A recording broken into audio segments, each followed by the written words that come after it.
Worst field trip I ever went on was a day that would also turn out to be one of the worst in my entire life. I went to high school on the North Shore of Staten Island, and round about that time of my junior year I started getting mad into CSI. Not just like, oh cool, I like this TV show. I mean, I wanted to be one of those guys. That show taught me that being a total nerd could be kinda cool. Everyone I know that was into the show had this super glamorous idea of what being a forensic investigator entailed, and for the longest time, I really wanted a part of that. Which is why I jumped at the chance to join my high school's forensic science club. We didn't do anything all that cool at first, just played around with fingerprint powder and did some pretty fun but pretty basic chemistry experiments. But I didn't join for that. I joined because the teacher in charge of the club had promised a field trip to the country's coroner's office, which would include a tour of the morgue. I didn't even know they gave tours of morgues, but I figured they have to run some kind of recruitment-based PR, right? So on the day in question, we all load onto one of the school buses and head off to the coroner's office. We'd been warned that we were going to be seeing some pretty graphic stuff, and despite having already collected permission slips, the teacher wanted to give us one more chance to back out while we still had the chance. We all just sat there all smug, and personally, wild horses couldn't have dragged me off that bus. But if we had any idea of what we'd be seeing in that morgue, if a glimpse into a crystal ball had shown us how that day was going to go down, not a single person would have remained on that bus, I guarantee it. Anyway, we get to the morgue, and obviously we don't get to the good stuff right away. We go through the day-to-day routine of a mortuary worker, what it's like for those on the lowest rung of the ladder.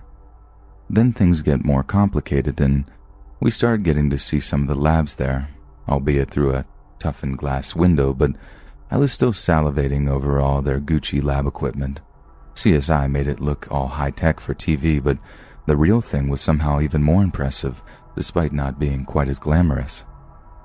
After the lab stuff, we took a quick lunch break in tandem with the mortuary team. The afternoon promised to bring all the more macabre stuff that the more ghoulish of us have been looking forward to, and you could definitely feel a few ripples of excitement running through us as we ate our pre-packed food. When we returned, the excitement was only ramped up when one of the staff gave us yet another warning concerning what we were about to see, because he was going to share some organ samples with us. From what I can remember, the way it works is this. Say you die in a pretty distinct way, like cancer attacks a specific organ. The medical examiner will sometimes remove this organ for preservation so they can continue to study the cause of death long after a person has been laid to rest. What that means is that the coroner has a storage space with literally hundreds of organ samples in it. I mean, it is wall-to-wall organs in there, some of which are in a pretty gnarly condition, and we were going to get a chance to look at every single one. At first, it was every bit as fascinating as I imagined it would be.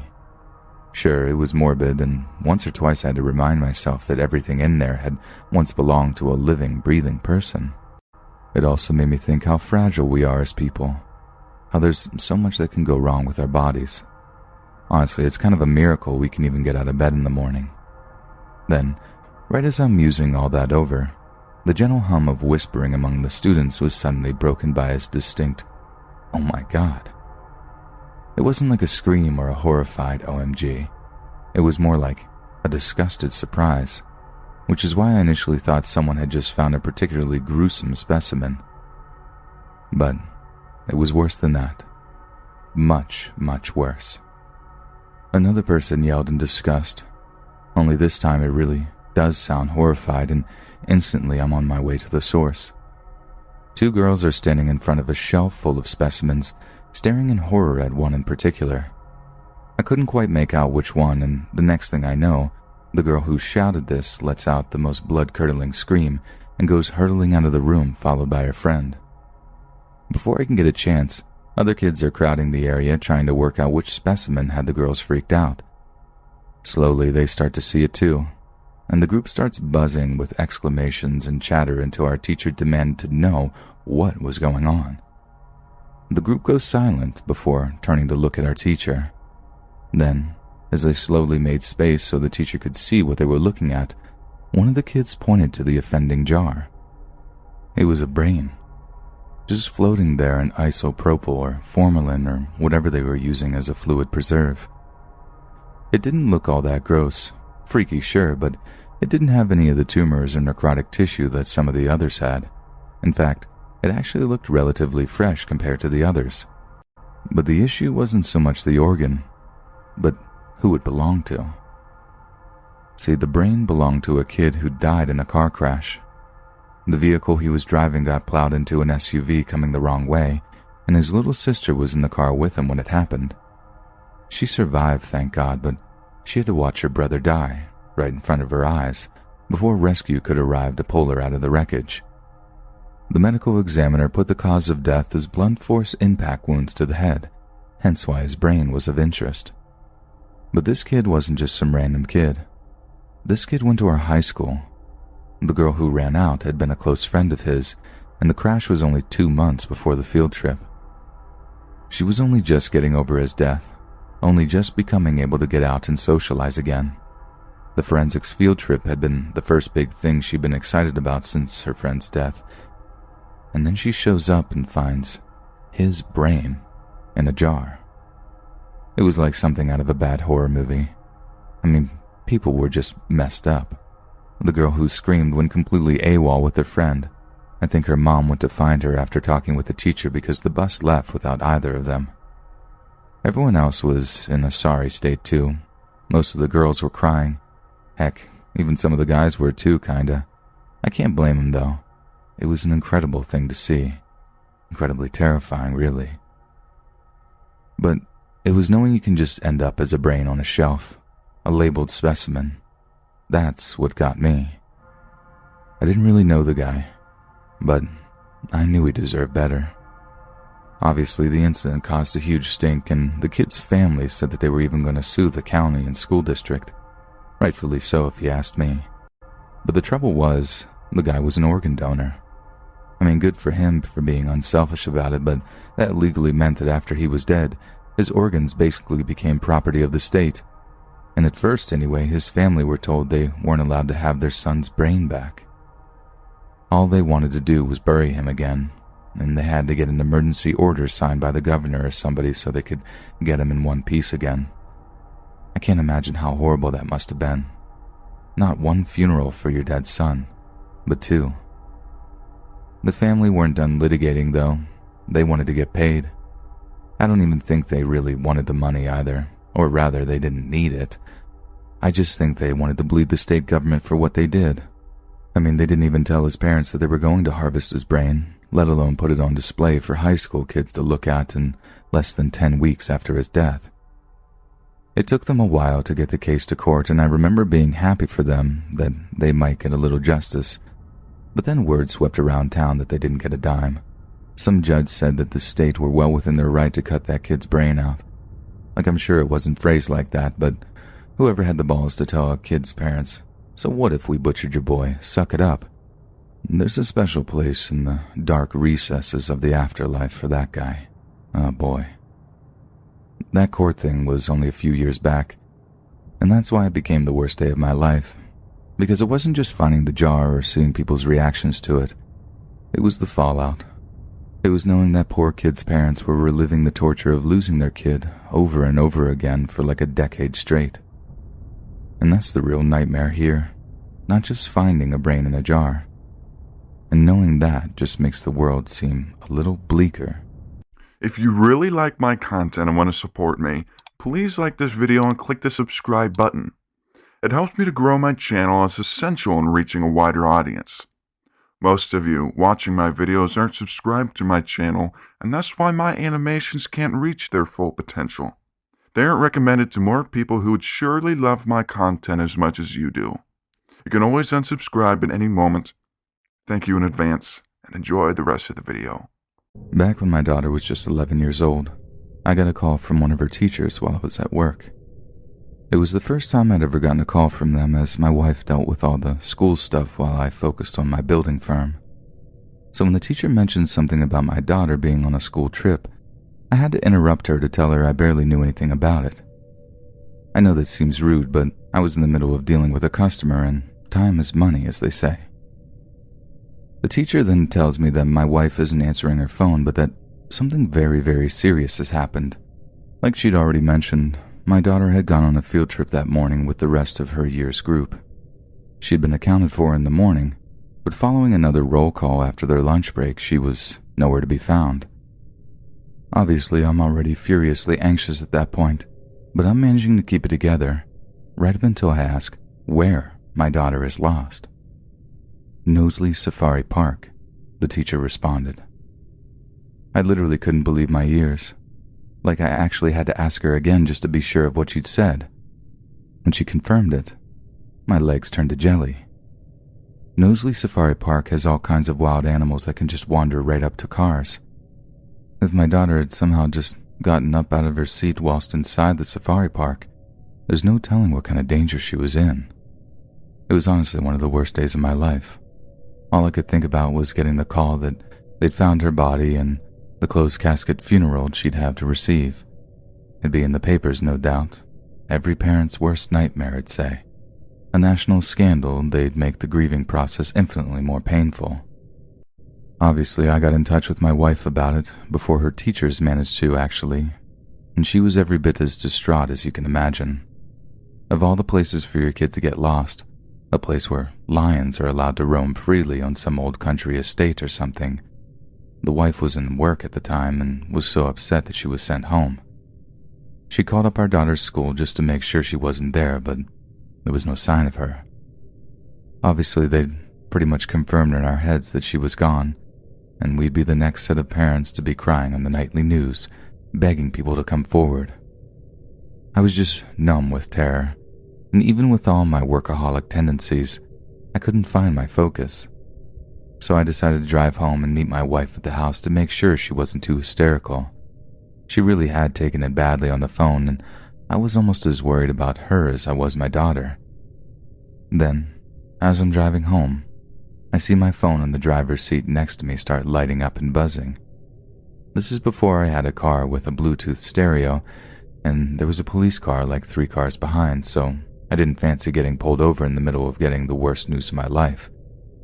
The wife kept calling too, over and over again, and I just had this horrible sinking feeling that she'd gotten the word that our worst fears had been realized. So again, I keep it together, focusing on getting home in one piece, but then I pulled into our driveway, and I see that the door to our house is slightly ajar. I don't know what it was about that little indicator, but it put the fear of God into me. Was my wife so upset she hadn't shut the door? Had the police just walked in after telling her our daughter was dead? It all sounds quite irrational, I know, but I was in a terrible state at the time, and that's all I could put it down to. So instead of actually getting out the car and going inside to check on her, I called the wife from my driver's seat. I felt like a condemned man being walked the gallows as I waited for her to answer, and when she did, she was floods of tears. I mean floods. And I knew the worst had come. I just needed to hear her say it. But instead, all she said was, "She's here. She's at home. And thank God she's fine." I practically fell out of the car seat and bolted into the house. There, in the living room, are my wife and my daughter, both with tear-stained cheeks. And I'll tell you what, I'd be lying if I said my eyes didn't get a bit leaky in the moments that followed. Now, I bet you're all wondering what exactly happened and how she ended up back at home, and not at school or at the safari park.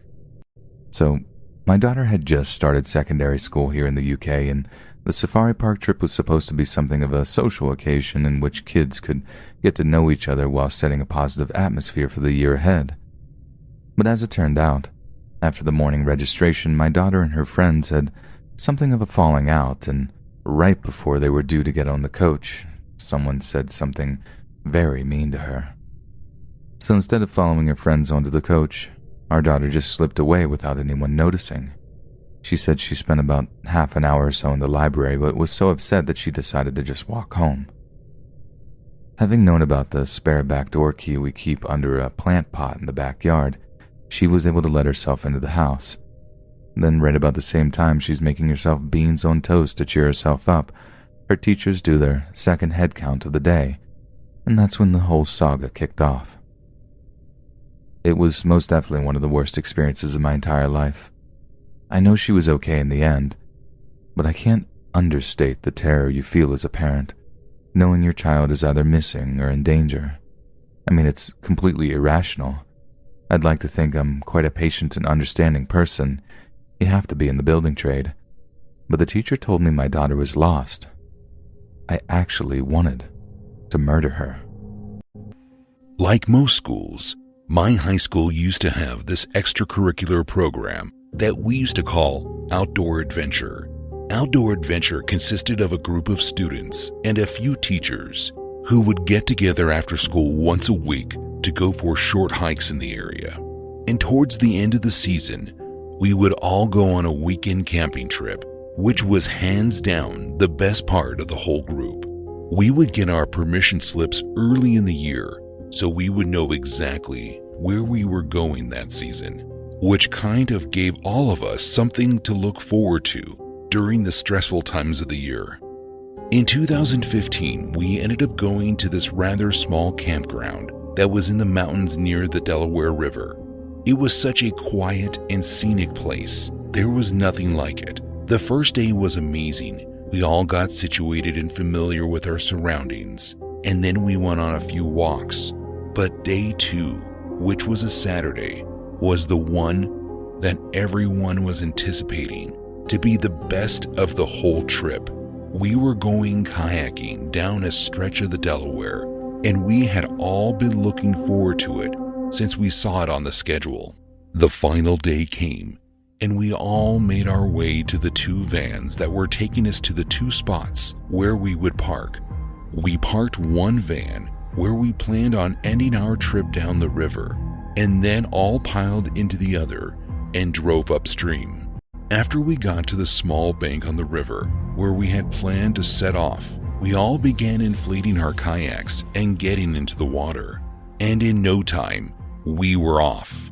Now, we had been warned that since it had been a rainy season, some parts of the river might be moving a bit faster than usual. But it was nothing that we shouldn't have been able to handle. Plus, we had multiple experienced chaperones with us in case something bad did happen. So none of us expected anything bad to go wrong. But I guess that's sometimes when everything goes wrong. I was in the back of the line of kayaks as we made our way down the river. The only person behind me was one of our teachers, Mr. Flint, who ended up stopping to use the bathroom in the woods and said he would catch up.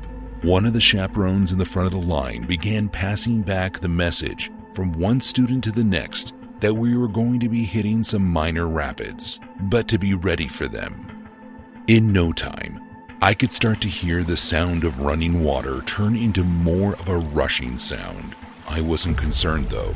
It really wasn't going too fast. It just didn't feel like a lazy river anymore. That was when things went from fun to horrifying. Out of nowhere, I felt a slam in the bottom of my kayak as it must have hit a rock, and before I could react in any way, it was flipping to the side. I was under the water, but still inside the kayak that was still drifting quickly downstream.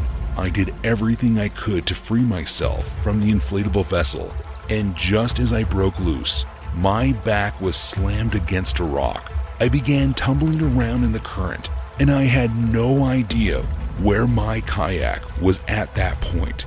I tried to find my center, but when you're being pulled by water and bouncing between rocks in murky water, it's near impossible. I could hardly tell which way was up, let alone move in that direction. I was at the mercy of the river, and I don't think I was going to make it out had it not been for Mr. Flint. At first I thought a paddle from the kayak had hit me in the chest, but to my luck, it was Mr. Flint's arm grabbing onto my shirt and pulling me above the surface. It was a highly stressful moment, but he did his best to get us to the end of the rushing water as fast as he could. And once he did, we both loaded into his kayak and caught up with the rest of the class.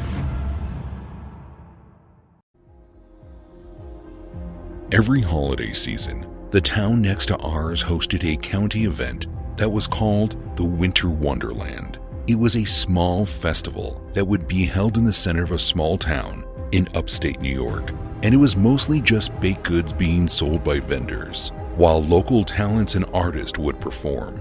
It was usually a lot of fun, and almost every elementary school district in the county would go during the day and see Santa and all that fun stuff. That year was just like any other. It was so much fun at the actual Winter Wonderland. The hot chocolate was delicious. The people working as Santa's elves were very charismatic. It was great. The bus ride home was a different story though.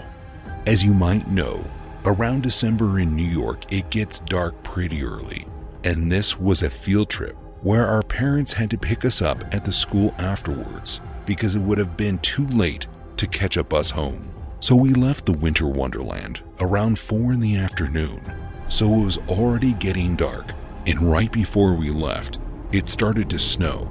This was nothing new though. It snowed all of the time, so none of us kids were worried. I'm sure the bus driver was doing his best, but sometimes accidents happen. As we were making our way down a hill that had a small bend towards the bottom, we all felt the bus shake a bit, and as we got closer to the bend in the road, the bus wasn't turning. The bus driver told everyone to hang on tight, and before we knew it, we were flying over the side of the hill. The bus tires tore through the freshly powdered snow on the ground as we barreled toward the trees ahead of us at what felt like light speed, but was probably like 20 miles an hour. I'll never forget the image of a bunch of my classmates scrambling to their seats, trying to get our seatbelts on, but most of us weren't fast enough. Most of my classmates ended up with just a few bumps and bruises. As for me and 2 other students, we went flying. You see, I was in an aisle walking around, even though the teachers told me not to, and when the bus lost traction, I couldn't make it to a seat in time. I was facing the back of the bus when it made an impact with the trees ahead of us. All I remember is being ripped backward off of my feet from the force, and then I woke up in a hospital bed 4 days later. When the bus hit the tree line, I, along with 2 other students, were launched through the front windshield of the bus. One of them ended up being just fine somehow. All she needed was a few stitches. I apparently went head first into a tree and had to be placed into a medically induced coma for a few days while doctors worked on my skull. As for our other classmate, he didn't make it out of the ambulance. He was the first of us to go through the windshield, and I believe the impact of the glass plus the impact of the frozen ground caused too much damage, both internal and external. Our school district never attended winter events that required buses again. In 5th grade, our school took us on a field trip to a science museum, and it's one that I don't think I'll ever be able to forget. The more I think back on that day, the more I realize how dangerous the situation was for all of us who were there. You see, since the museum was a big place, each class was split into multiple groups, each with a different chaperone. My group consisted of me, my friends James and Peter, and we also had a new girl in our class named Elisa who was with us. One of my biggest regrets from that day was not paying more attention to Elisa. But as a kid, the only thing I was paying attention to was all the shiny things at the museum and making dumb jokes with my friends. What everyone had failed to notice was that our class had picked up one extra person who was tagging along with us. Most of us just assumed that it was one of the other students' parents that were there to chaperone, so none of us really thought twice about an extra adult, especially since he had been following us around to all the exhibits and interacting with us and our chaperones as if he belonged there. He was giving us all sorts of lessons about what certain exhibits were all about, and everything seemed normal. That all changed about 20 minutes before we all expected to load back onto the buses and head back to the school. It was at the time that Peter's mother, the woman who was our group's chaperone, noticed that Elisa was no longer with our group. She tried her best to keep calm about the situation, and she let other chaperones and the teachers know what was going on. And soon enough, security and museum staff were looking all over the place for Elisa, but after searching for about an hour, there was no sign of her. That was when the police got involved, and they ended up looking at the security footage of the museum that day. It turns out that that charismatic man that we thought was a chaperone was someone who followed our class into the museum that day. The footage from the camera showed the man kneeling down and talking to Elisa before the two both made their way outside into the parking lot. It was there that she seemed to get into the man's car on her own without being forced. The police believe that he lied about something to make Elisa believe that he was taking her back to the school or home or something of that nature. There was no sign of the man's car or Elisa for a few weeks, but then word began to spread quickly around the town that police had found her body off a small trail in the woods, off a side road just 15 minutes away from the museum. Not too many details were made public about the state of the body. The school was in trouble for not keeping a closer eye on their students during the trip, and the entire grade was shaken up about what happened. None of us really gotten to know Elisa, but we all wish we had. This happened when I was in the 5th grade. I was in a science class, and one day we all took a field trip to a science museum. It had a bunch of exhibits and things like that. I really wasn't much of a science fan, but I will admit that I always liked going to the museum because it was pretty fun. We left school and drove down to the museum, which was about 30 minutes away. Once we got there, we did the usual stuff. We were able to kind of split up as a group, as long as we made it back. I went with a few of my friends in the class from one spot to another. Eventually, it was time to get lunch, and then we would leave shortly after that. Our teacher went around letting everyone know we would be leaving in 10 minutes and to meet back at the entrance. I had seen everything I was going to see, so I decided to just go back and get on the bus. That way I could play some games on my phone until we were going to leave. I left the building into the back parking lot where our bus had dropped us off. I got out there and saw a couple of buses. I started to walk over and saw the bus driver wave me over to him. I got on the bus, but as I did, the bus driver stopped me. He told me there would be no phones on the way back. I was pretty upset to hear this, and I didn't understand why, but I gave him my phone and then sat down. The bus driver then started the engine. I looked out the window and tried to think of why we weren't allowed to have our phones. Sure, sometimes the kids would get out of control with them, but I found this a little bit unreasonable. Just then, I felt the bus start to move. I looked and saw the driver was driving out of the parking lot and down to the street. I called out that the rest of the class was still inside, but he ignored me. Then I got a terrible feeling. I asked him to stop the bus and go back, but he just turned around and yelled at me to shut up. The bus was driving down the street and headed for the freeway. All I could do was look out the window and wonder what exactly was going on. I wished that I hadn't gone to the bus by myself and went back with the rest of the group. The bus driver merged onto the freeway, and we started going at a fairly high speed. The longer we drove, the more scared that I got. Now I knew the real reason he had taken my phone from me. We continued down the freeway for I would say about 5 minutes. Suddenly, I heard the noise of a police siren. I looked behind me and saw a flashing light. The bus started to move to the side of the road, and I saw a police car go with it. That was one of the greatest feelings in my life.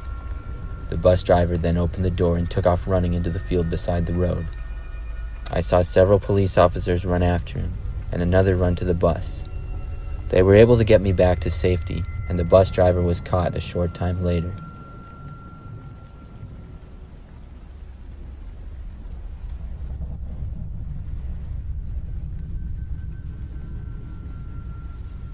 Back when I was a kid, we took a school field trip to the zoo one time. My school was really small, and basically the entire place went. It took us over an hour to get there, but when we were there, it was a day-long event, which was nice for us because we didn't actually have to do any schoolwork.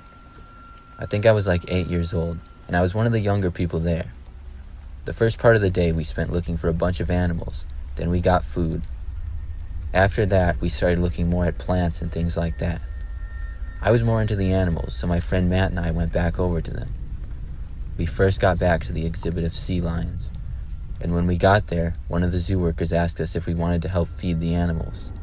Of course we said yes, because as an 8-year-old kid, it seemed like something super fun to do. He told us to follow him and then led us into a doorway and down a dark and quiet hall. It was really weird to be in the back of an exhibit, but it got me really excited to feed the animals. We followed the guy deeper in and into a storage type of room that was even darker. He said this is where they kept the food. He told us to wait there for a second and left the room. Then we saw the door shut and heard it lock. We immediately knew something was wrong. I went to the door and tried to open it, but it was in fact locked. It was a really strong and thick door, and neither of us would be able to break it.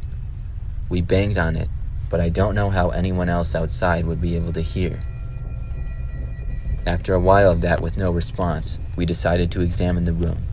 It was very dark with no apparent lights, and we could barely see. It was probably just about 15 feet by 10 feet, and had basically just junk laying around. It just seemed to be another storage closet. We waited and waited, but of course, the guy never came back, and nobody else did either. This was kind of a long time ago, and neither of us had cell phones we could take out to call anyone or anything like that. We just waited in the dark room for what felt like forever. Occasionally we would yell or bang on the door, but nothing would ever happen. We did this for literally hours. At one point we stopped and actually fell asleep on the floor for some time. Eventually we got back up and went back to banging on the door and yelling. At last, finally, we could barely hear someone from the other side. We both yelled as loud as we possibly could. The door tried to open, but was still locked. Then whoever was there went away. We got really disappointed and thought that was it, until a few minutes later we saw the door open. There was another zoo worker, and she asked us how we had gotten in there. We told her the story, and she seemed really surprised. By that time, we saw that the sun was almost set when we got back into the zoo.